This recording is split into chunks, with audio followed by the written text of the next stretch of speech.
Hi, my name's Dan Collis and I work at VRP Consulting. I'm a solution architect for Salesforce implementations by trade. At VRP, I'm head of pre-sales. And I was talking to a client recently about the use of OKRs, objectives and key results, and where I've seen it work really well. So I thought I'd put that down into a little video just to cover some key points that might be useful to other businesses and other clients. So why do we have objectives and key results? It's essentially so that we can write down what we want to achieve and then measure that we've achieved that. And that's important for a few reasons. One, when we work with clients who are trying to get funding internally for projects to do digital transformations or improve their Salesforce implementation, they need to be able to articulate what the business is going to feel as an impact for that spend.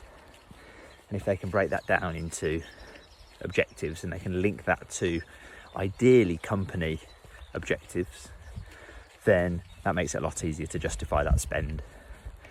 Some companies don't have objectives right at the top level, so even if that's just a technology department objectives and key results that they want to link into, that can also really help.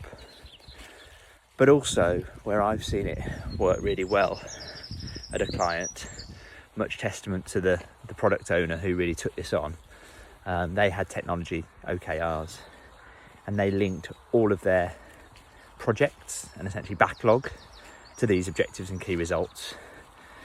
And the whole point isn't just coming up with an objective, you've got to have that key result so that you can understand, if we do this project, we believe or hypothesize that we're going to, for instance, reduce someone's daily workload by an hour.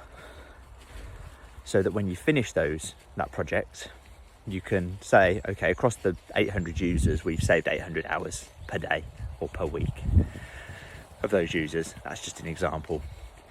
And where it worked really well in this example was that the team that were working on these, who are very much a technical team, they enjoy what they do and developing their Salesforce implementation, but it really kept them in touch with the business so they could finish a sprint, they could complete that objective, they could complete their sprint goal, and then they could directly see that impact right from back office technology, which is often a little bit removed from the business, and say, do you know what? That piece of work we did made an actual, real positive actual impact to the business, and we know what that was. And we're not looking retrospectively to see, oh, we did this and hopefully it did something. They proactively chose and prioritised their backlog based on these objectives and key results that they hypothesised would be benefited from the work that we're going to do and from the sprint goal.